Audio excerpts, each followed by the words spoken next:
alafu mtu anakuja kuchoma. Sio ni ukumbavu? So mimi nataka tukubaliane na nyinyi watu wa hapa dunia hii ya piny owacho, watu wa Uriri, mjue ya kwamba tunataka tutembee pamoja jameni. Na mimi nimekuja hapa, nyinyi hii maneno yote nimewaambia, kwani mliniuliza? Si mimi nimekuja tu mwenyewe kufanya ama namna gani? Lakini mimi nitawashtaki kwa Mungu mkinihepa. I'm telling you. I am telling you. Hamwezi. Nitawashtaki kwa Mungu. Tunaelewana? Tuko pamoja? Lakini mimi nataka niwahakikishie vile nimesema. Sisi tunataka taifa moja. Tunataka nchi moja. Na mimi nataka niwahakikishie watu wa hapa Pinyo Wacho na watu wa Uriri na Migori.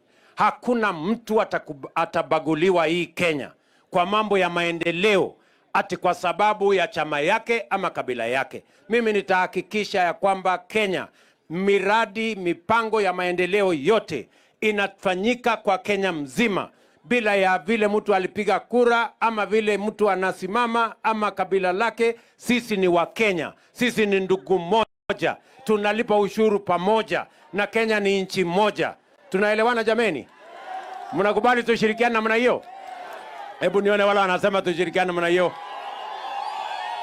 Basi sasa, kwa sababu imekuwa jioni, si ndio? Na sijabeba blanketi, lakini nitakuja tena. Ati?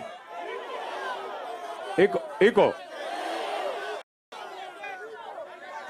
Mimi naona kuna maneno mnataka kunipangia hapa. Mimi naona mnataka nikosane na Recho. Hapana, siwezi kubali. Siwezi kubali mambo yenu. Wacha nimuite ndugu yangu mbunge wenu Mheshimiwa Maknyamita aweze kutusalimia.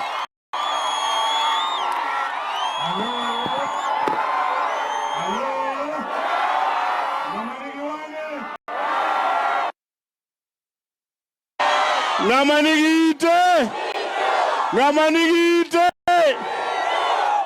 Koro adwano watim